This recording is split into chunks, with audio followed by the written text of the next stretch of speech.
go.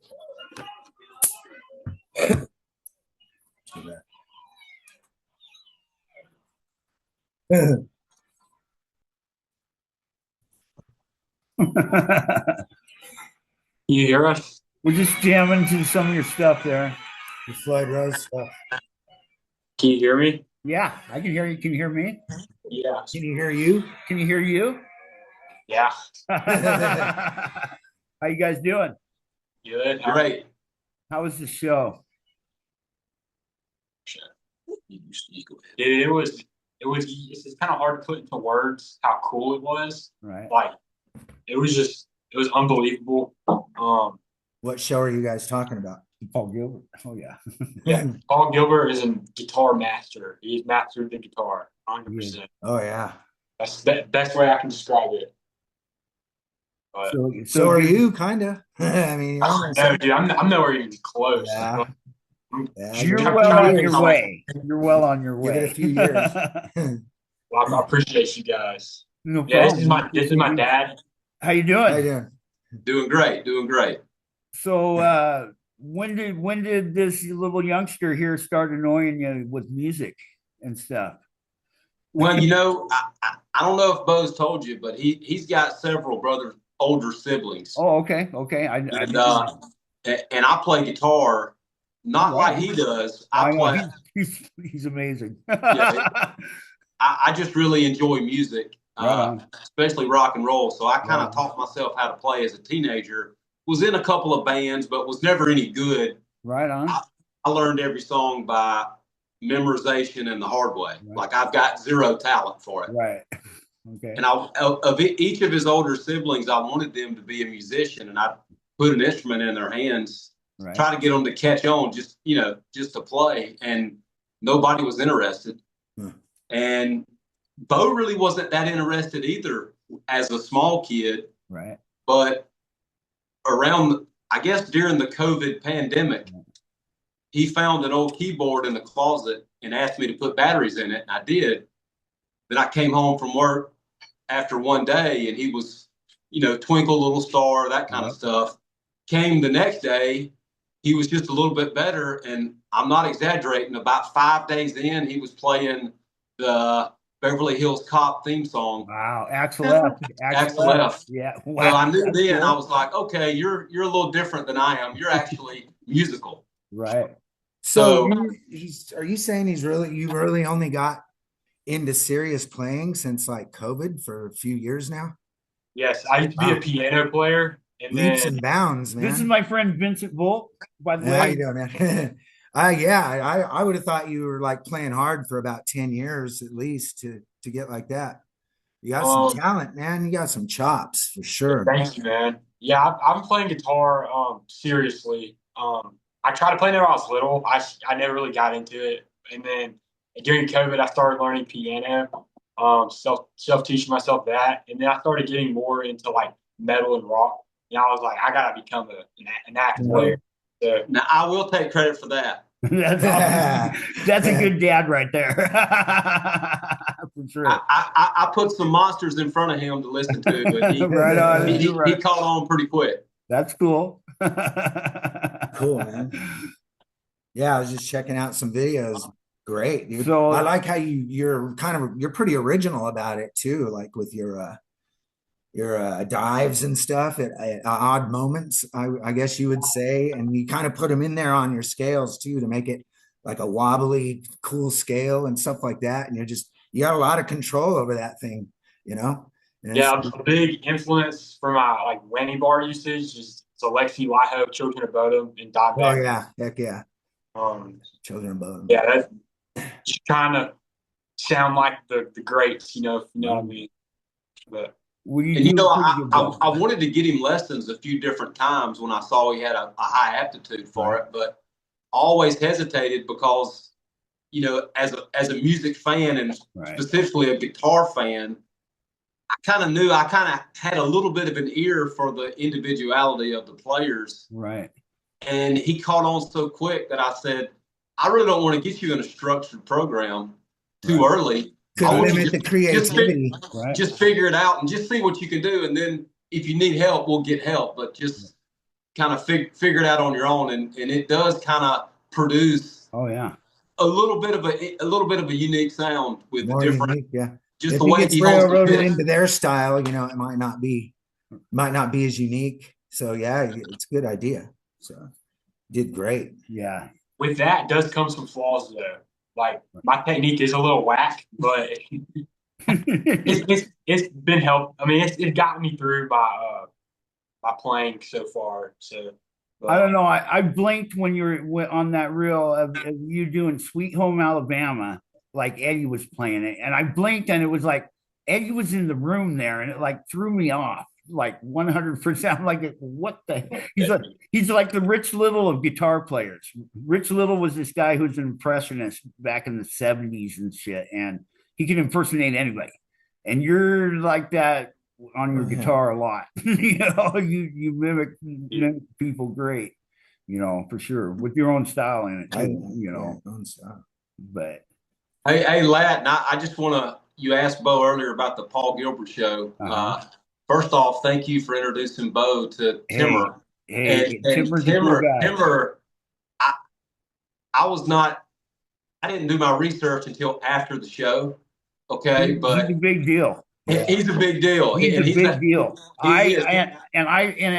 Every guest I've had on the show, I've just surfed social media. Just look at the profile pictures. If somebody's got a guitar or something in their hands or in the profile picture, I'll send them a letter or something, if they got music and stuff. And Timmer, I read his bio and I didn't realize that he was the president of the Cascade Blues Association until the day I had him on to interview, and he's an amazing dude. He's a really cool dude.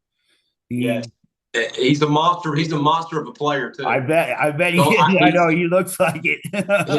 he kind of comes in under the radar with his, he's kind of a laid back guy, but when he got on the stage, if you can keep up with Paul Gilbert, you're a monster. Yeah, and he doesn't his technique is so controlled. Yeah, like playing super fast. He's not making the faces or going like that. He's just going, It's like he's not even thinking about it. He's just breathing.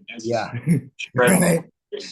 Yeah. But hey, we had so much fun that the tour is coming back through. Oh, nice. About 2 hours away from us. We're gonna go watch it again tomorrow night. Nice. That's awesome. That's very cool. I'm glad he was a part of that. I was able to get Bo on that show with him because ever since I seen Bo, I've been telling all my buddies about him. I've been telling everybody about him because he's got the world by his hands. He's going to do whatever he wants to do for sure, and I believe in helping people out, hooking people up with like-minded people and stuff. And, and this one is going to blossom definitely from it. Hey, I just hope he gets off my car insurance one day. He's probably got about 9 more years of that. No, you won't be able to insure his Ferrari for him anyway. Exactly. I really appreciate your support. It definitely means a lot. Especially, you're a good kid. You're a cool kid, and you have amazed me every time you put something out there. It amazes me every time. I know some kids who are good. I know some friends of mine who back in the day they were good and stuff. And I love the wiener dogs. That's all. Well, this is what we keep looking down at. He never gets to come in Bo's room, but I've got a cat with no feet that I have on every once in a while. He'll come meow, put him on there, but he has no feet, back feet. He's interesting, but no, I love dogs. I love animals. They're the best. They're better than people most of the time, that I've learned. Yeah. For sure. But no, it's been a blessing for me too, meeting Bo. He's helped me a lot too, because he's only got like 25,000 more followers than I do on Instagram. I know that. So I'm probably more riding his coattails than mine, that's for sure, but no, he's a cool kid. You're a good kid. You enjoy the walk on here, and stuff. So I'm glad you got to do that. That's cool. You're going to another one of them. That's awesome. Paul's awesome. Yeah, and probably the coolest thing about the show is he plays a lot of new music. Right. and I know you seem like the guy that's been to a few shows. Oh yeah, I've been to a few shows. Yeah. And if you go to a show and you don't know the tunes, Right.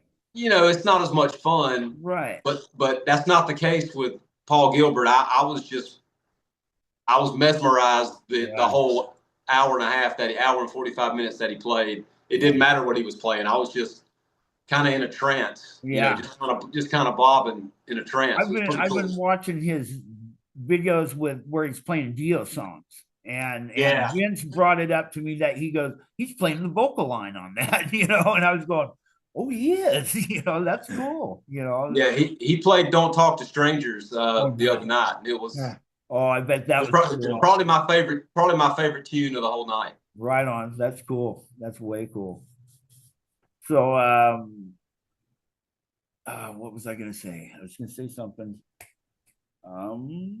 So what songs are you working on? Right now, I'm trying to get my technique up, especially we just got out of school and I have a lot of free time this summer, so I'm about to use that to my advantage. And not necessarily like songs in particular, just like my technique, trying to get my speed up, my fluidity. But coincidentally, I actually am working on some Paul Gilbert songs. Right on. I have a friend who I made some videos with him before. His name is Jamie Robinson. We're working on a video right now. It's a Paul Gilbert collab video. So that's kind of what I'm working on right now. Definitely quite a big challenge. Oh, I bet. Sure. I bet. He definitely throws lots of notes out there for sure. You should do a heavy version of that acoustic shred he does. I don't know what it's called, but he does that one on acoustic where he shreds the acoustic. It would just sound killer, through, if you could probably play it. I could never play that. Hey, let me tell you, live, I thought he was going to saw that guitar in half. Really? He was just destroying it. It was the coolest thing I've ever seen. That was probably the most impressive playing I've ever seen. Because not only if he was playing that on an electric guitar, it'd still be super impressive and sound awesome. But how clean he was with like his notes and his picking on an acoustic guitar, like it was just crazy. Like that's awesome. I've never seen anything like that. Yeah, like I know you see, like his speed is like insane. And I know there's a ton of like internet videos you see if people try to make guitar like a contest, they'll play it like acrobatic style, like all over the fretboard. But like seeing that live was super cool. But he didn't just shred, he made it like melodic too. So it was like he writes good too. It's not just scales, it's not one scale after another. It's interesting mix of chord changes. Real nice chord changes with him, things you don't expect. But right on. And he's kind of an everyman kind of guy. Right. Like, he's kind of unassuming on the stage. He's tall, but he looks like just a regular dude. Right, he does totally. Look, and then he gets the guitar, and it's like, oh boy, no doubt. Yeah, you'd think he was an accountant or something. But he picks up the guitar, and you're like, wow. Right on. My guitar doesn't do that. So, how is his new record? That stuff that he's put out there. You like it? It's very interesting. It's different, huh? It's just a really like niche subject. Like it was the music was very cool though. Like it was really cool. Like even the new stuff, it was really enjoyable to listen to and very impressive playing. Really, really good riffs too. Well, the name of the album is WROC Rock, but it's Washington's Rules of Civility. Right. So all the lyrics to the songs are from that 1700s document. Right. So the words are a little odd. It's interesting. It's very interesting of him to write an album. Yeah. But I thought they were cool. I mean, it's probably a little more vocal driven than probably some of his other solo stuff. I would say. I'm not saying that's good or bad. I like them both, but it's a little more, I guess, radio friendly type sounds. The songs have a verse, a chorus, a pre-chorus, where older Paul Gilbert solo It's like stuff Racer X. was just all over the place. Yeah, definitely. You know, just kind of melt your face Yeah. for 6 minutes, and then so it's a little different, but it's got all the, you know, I mean, it's got the solos, it's got the heavy riffs. There's actually a lot of metal type riffs inside the softer Right. songs. So it's pretty, it's a cool listen. It's pretty cool. Awesome. That's awesome. So you used to play in bands, Dad, there? We'll define band real loosely. That's okay. I get it. Yeah, I mean, you know, I could play. I was kind of 3 chords in the truth kind of guy. Right. You know, Worked for the Ramones. yeah, it did. But no, but I saw Bill and Ted's Excellent Adventure as a kid. Okay. You know, and they're the Oh, guitar. yeah. They play guitar in that movie, and Right. I just thought that was really cool. And I said, I'm going to learn how to do that. So, you know, I started and got about a $50 guitar from a relative of mine, and just kind of figured it out, you know. And it's been well worth the investment. I've enjoyed being a player. I wish I was better. I can live vicariously through him. No doubt. He's definitely good. He's so good. That's cool. Yeah, I tried to play, and I can do a few Metallica chords, you know, riffs. You said you're learning bass? I do got a bass. I play it every day. I haven't really learned nothing yet, but I pick it up every day and plink around and just get used to it. And I'll start learning something here somewhat soon, I think. But I'm getting the feel of it. I got a Phoebe bass that's pretty cool that I need to get a new the nut tightener, one of those tuning peg things put on it, and then I'll have that going too. It's kind of cool, but yeah, it's fun, you know. Bass is really fun. You just rock out, just play the root notes. Yeah, your neighbors really know what you're doing when you're playing the bass. They can kind of They're involved in the process. Yep, I just got these speakers from a friend of mine, and they're called Seabirds, and they were like disco speakers. They got 2 15s in each cabinet and a big old horn. They weigh about 150 pounds a piece, and they probably blow out windows. I think that's what I told my mom, at least. She was pleased, let me tell you. But oh well. But I'm gonna hook these things up. But they were the free company, the Altec Lansing. So they're like 70 speakers, but they're just massive. I'm getting ready to set them up. Big old wooden closure. They're big things, huge things. Not a touring speaker. No, not a touring speaker. But what part of the country are you guys in? I'm in Warrenton, Oregon, which is right at the mouth of the Columbia. Okay. Same. Right on the Pacific coast there. It's a weird little area, you know, but it's pretty cool. A lot of tourist stuff, you know, going on.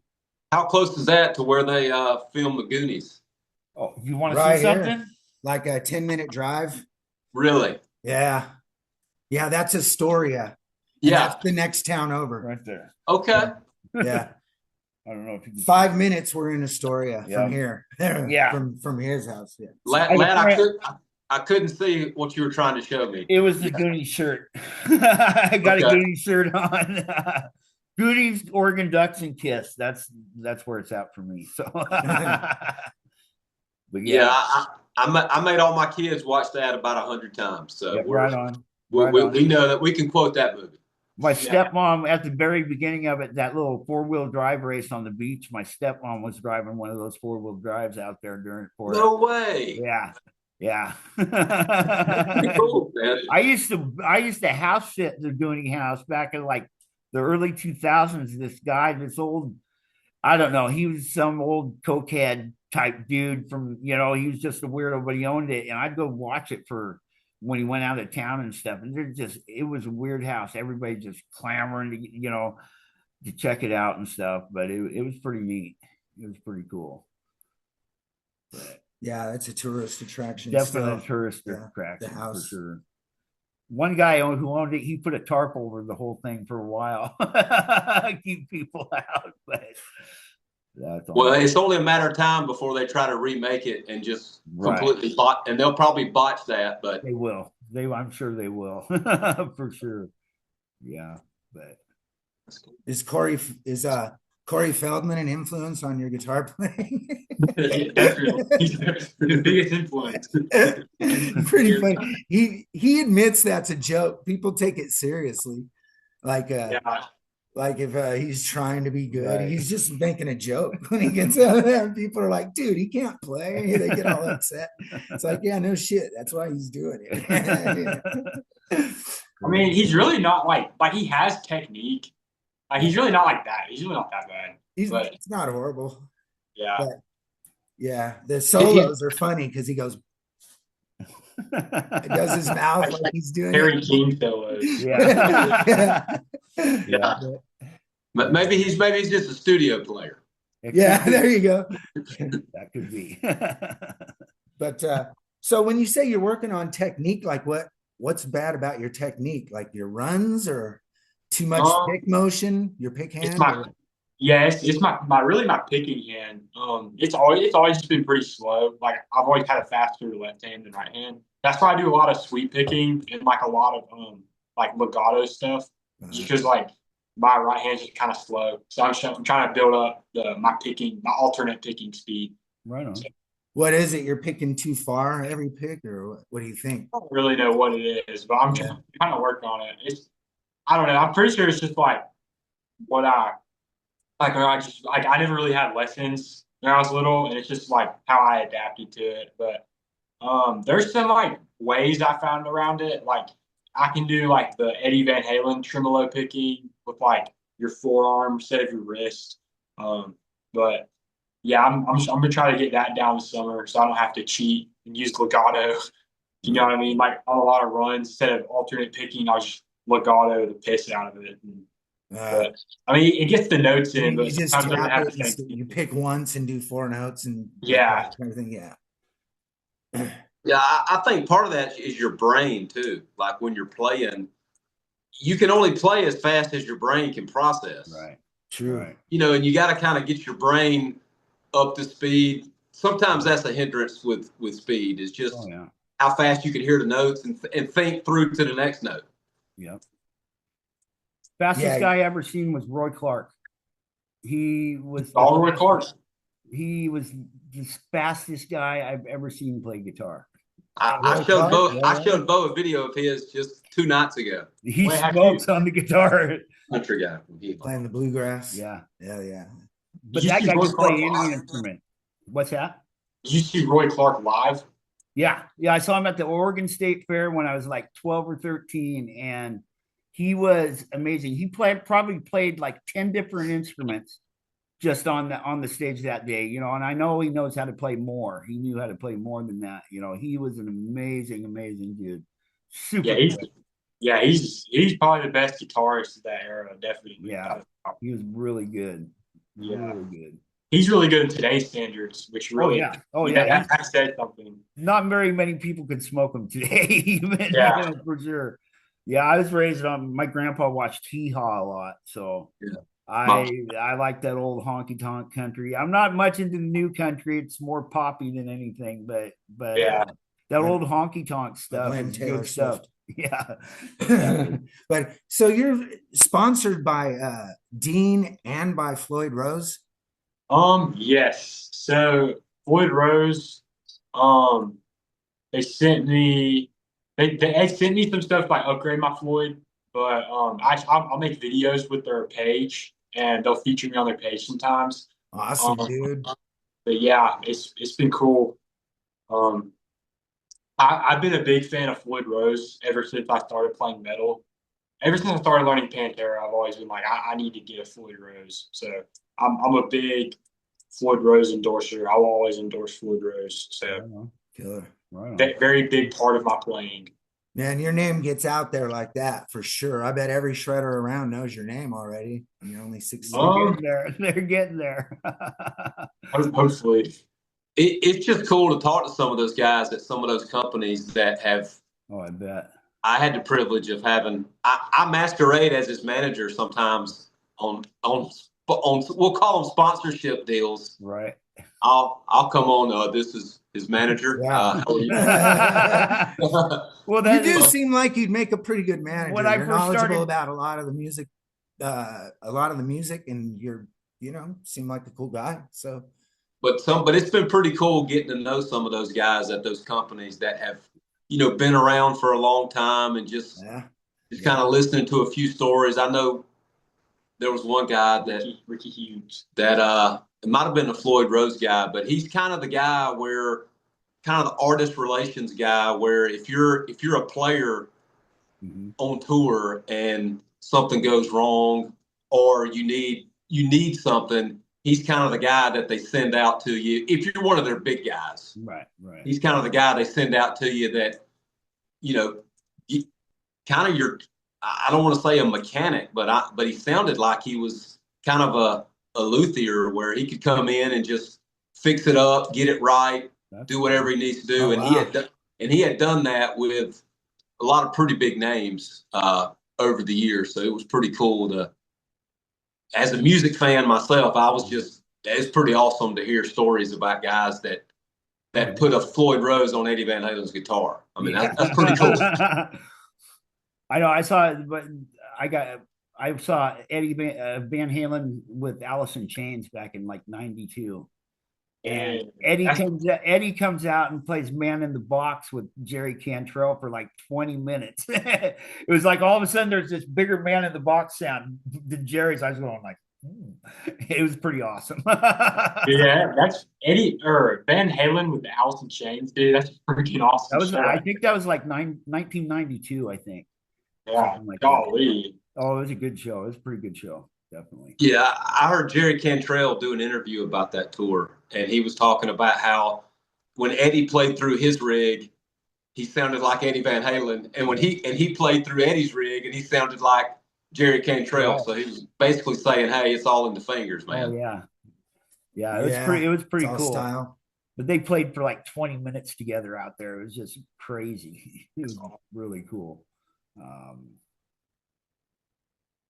Yeah. What was your favorite concert you've ever seen, do you think? Kiss. Any of the 12 times I've seen Kiss. Well, the best one was probably when I got to meet him. I won the Father's Day contest out of Spokane, Washington. I was living in Idaho, at Sandpoint, Idaho at the time, and I won the contest. And I got to meet him. But I could have also won backstage with Five Finger Death Punch signed guitar, which was pretty, it was tempting, but Kiss is the shit. I've loved I them think I would since I take was it. like 8 years old. I discovered them when I was like 7 or 8, and that's because my mom played the Best of Bread on 8-track for like 2 years straight. It was a little unnerving at the time. So, but You meet the whole band? huh? Did you Yeah, meet the I got to meet the whole band. But I go to say something, and I said it. Looked up at Gene, and I go, "Thank you for the music. I love you." And I just shrugged my shoulders. It's all I had. But I Did got he to give. charge you money for it? What's that? Did he charge you money for it? No. That guy, yeah. I know. But no, I've been a follower of them for a long time. They're probably some of the hardest working people out there, really, back when they started, for sure. Because nobody would hire them because they put on too good of a show. So I don't know. Plus, I get their hair when my friend's mom passes. She cut their hair in the 70s, and I'm going to take it and probably clone it and make my own Kiss Army. So that's my goal with it. I've said it for 40 years, the same thing. I'm cloning it and making my own Kiss Army. I'm gonna have to alert the authorities. Yeah, me have to. Be like Jurassic Park. Maybe it would be fun for a minute, But well, right on. I'm glad you had a good time at that show. I'm really happy you got to do that. because I know the day when you were he said it to you, you got this look on your face, totally kid, in awe. It was good seeing you like that for sure. Yeah, it was awesome. Coolest experience I've ever had. Right on. You have good Cool, man. seats for it, or was it is it small place, small Yeah. venues? That's Any seat in there there wasn't really much seats, but like any place in there was an awesome spot. How many people were in there, you think? It was sold out, probably like 250. Oh, that's cool. That's cool. Like 250, 300. That's cool. That's a nice little show then, for sure. Sound is good in those places. Yeah. Yeah. Sound was great. It was Wow. great. And you couldn't move. We were standing room, but you could float around kind of wherever you wanted to go. There were some seats, some tables. Right. But you could float around, and yeah, the sound was great, and you were so close. You could watch the fingers Right. really That's close. so Yeah, cool. man. That's when it's intimate like that. It's Yeah. awesome. And Those And big you arena shows suck, man. That sound isn't good. You can't and get it was all like analog amps, which Yeah. is the sound I love. It wasn't Yeah. like we saw Tesla Uh-huh. a couple months ago. Yeah. And they sounded great. Right on. I don't know if either one of you ever got into Tesla. I have a sign. Sure. I have a t-shirt signed by the drummer back here. Okay. Oh, I love Tesla. They opened for Motley Crue on the Dr. Feelgood tour back in the day. And Yeah. they were good. Tesla they were great live. Great. Right on. They were live, but in the setting that we saw them, it was more, traditional concert setting Right. where, the band's up there and Right. no eye contact, that kind of stuff. Oh, And yeah. the other night with Paul Gilbert, I mean, It was pretty close. yeah, if I would have yelled at one of the guys, they would have heard me. Right.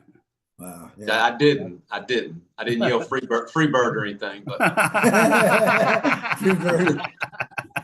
Stairway to heaven. I know we got they played Stairway to Heaven. They played the did. outro. They Yeah. played the guitar solo and the outro. They did. Oh, That's wow. cool. That's cool. Hey, better than Led Zeppelin. It was really good. Right No on. kidding. That's a bold statement. Yeah. No. Well, he hit the solo note for note. It was really good. Really Right good. on. Yeah, we got a little place in Portland called the Roseland, and it's this nice small little place. I think it holds like 500, 600 people in there the most, but I've seen Black Label Society twice there. And Black Label Society flag right there. I saw him, and the last time I saw him, it was my birthday. I think I turned 49 or something like that. And Corrosion of Conformity opened for him. I love them, too. Those guys are good. And Zach's set started, and I look over, and there's this old man, kind of about 10 feet away from me. And I'm like, he's tapping his toe, a little bit. I look again, and it was Pepper Keenan from Corrosion. And I just go, fuck it, it's my birthday. Excuse my language, but it's my birthday. I just walk up, thanks for being the house band for my birthday party tonight. I said, he kind of chuckled, but he was a cool cat. Talked to him for like 15 minutes or so. He was a cool dude. Yeah. Cool dude. I think Corrosion Conformity is pretty underrated band. Very underrated. Very underrated. I like him playing with Down too. Down's really good too. Oh yeah, with Phil Anselmo and Rex Brown. Yep. But yeah, Black Label Society, Zach Wild's a pretty big influence on my playing, I would say. Right on. But yeah, I love Black Label. I'd rather listen to Black Label than a lot I of listen to them a lot myself. They're on my rotation of songs I listen to a lot. Is Dimebag a big influence on you? Because that's immediately the person I thought he's going to replace Dimebag. Ooh, that's a watch your stuff. favorite. Dimebag he's been my favorite guitar player ever since I got into metal. Yeah, that's who I see you like becoming like a step up from Dimebag by then is what I'd like to see. Anyway, it's just a statement. Which that's funny because when he first picked up the guitar, I played him Cowboys from Hell because I love Yeah. that song, and it kind of scared him a little bit. He's about 13, 12 or 13, and I don't know. He didn't really like it much at first, and I was like, hey, this, I was just showing him different stuff. Right. But I played Cowboys from Hell, and he didn't take it on the first bite, and then maybe 6 months later, he starts showing me, hey, Dad, you ever heard I'm Broken? Terry Gates, Once and or I'm twice. like, yeah, I know those. I wish I was a cool kid. Why don't you tell me about it? Playing it up. I used to have the power metal CD of theirs signed by them. My buddy had given it to, he went and he installed machines like these cannery machines for like Slim Jim pepperonis and stuff. He made the machines for those here in Oregon here, and he went to Texas one time to install some machines. Went to some bar and Pantera was playing and got the CD from him, and they all signed it and stuff. And dang, so yeah, you're like an original fan, dude. oh yeah, power metal was an interesting record for them. It was a lot different than they are now. For sure. Yeah. And it's a good record too. It's a great record. It's a great record. I Yeah, don't know that record. They look like Poison, but they're starting to shred pretty good on. They're getting they used to be straight up glam. Oh yeah, rock, for which sure. is weird. For sure. Very strange when I see that. It's been a great time, and I'm really glad they made the shift to more like just their own thing. But if they decided to stay glam metal, I mean, like they could have been a great. They could have been a good glam metal band too, for sure. Yeah, they'd have been a great glam band. Yep. But that would have went out of style in about 1992. Yeah, exactly. I feel like they were definitely groundbreakers in what they became. Yeah. Absolutely. Their style as the glam band, it wasn't like setting trends or anything like that. It wasn't like one of the best glam bands out there for sure, Yeah, 100%. I saw a lot of better glam bands than that. Right. I saw him in '96, Far Beyond Driven, and I always wanted to see Hell Yeah and talk to Benny about it, because for 20 minutes Prong and Sepultura opened for him that day. Wow, that's good. And it was like 5,000 people there out at the horse track in Portland. And for 20 minutes, those guys threw out those red Dixie cups full of beer. All the three bands, all the roadies, for like 20 minutes, they're tossing out Dixie cups. And I always wanted to ask them the math question of how much beer did you throw out? Because like everybody, I think, had a cup. Throwing it out was wild. 5,000 beers. 5,000 beers. That's a lot of beer. Yeah, they love the alcohol and weed. Oh yeah. Yeah. But it was just interesting for like 20 minutes. They pretty much stopped the show. Everybody was out there tossing beer out there. Well, I keep telling Bo that, rock and roll's always been cyclical. Yeah. And, throughout every decade, it leaves and then it comes back, and somebody's going to carry the mantle or the torch one of these days. And, it's going to be a little bit of a new style. It's going to be back to the rebellious type angst that's attractive to, the teenagers or the younger crowd. It's going to be a little edgy. Yep. Parents are going to hate it. Yep. And it's going to be cool again. It's going to be cool again. I know. That's for sure. I know. I've been, just searching social media for people. It's working for me. I know that it's a process that's definitely working for me right now, for sure. But I'm finding phenomenal people out there that nobody's heard of, and it's amazing the stuff that's out. It's a lot better than the stuff I hear on the radio. Most of it, that's for sure. Finding some great ones like Scattered Hamlet's probably my favorite one that's out there. Have you heard of them? Those guys. Yeah, I remember you told me to go listen. Yeah, those guys were pretty good. Cool, yeah. Are you gonna have? Have you been talking to Larry Mitchell recently? I talked to him probably about a month ago. He was in Poland, or a couple weeks ago, or something like that. He was in Poland doing something there, and he'd get a hold of me when he got back. So I'll just send him an email every couple weeks, I figure. and bug him, and when he has time, he has time. He did announce me on. I typed in on. He had a live thing going on YouTube one night, and I just happened to log in and watch it and stuff, and I just put a little thing about to plug my podcast, and he goes, "I'll get back to you soon." So it kind of plugged me a little bit. It was cool. So he knows I'm here. You like his style? Yeah, he reminds me a lot of Eric Johnson. That guy's so smooth, it's ridiculous. He's smooth when he does stuff. It's amazing. Yeah, Larry, he's a phenomenal. I played on stage with him before. Very, very good player. Like top tier musician. Like he can play. He can play a lot of genres. But and he's played with some pretty big guys. Right. Steve Vai, Eric John. I mean, he's shared some sound waves with those guys. But no, he's a really smooth player. Yeah, I was watching him do his hammer-ons. I was going, that looks fluid. And fluid's even better than smooth. It seems. But he's just amazing. Just floats across it and just. And his hands are huge. They're like hands. I know. He's a pretty tall dude as well. Yeah, he's got big hands on it. But he can get wild notes, real wild notes on there for sure. Right on. Well, Bo, thank you for coming on again. I appreciate it. You got a free pass anytime you want on here. Promote something, whatever. You more than welcome. And good meeting you.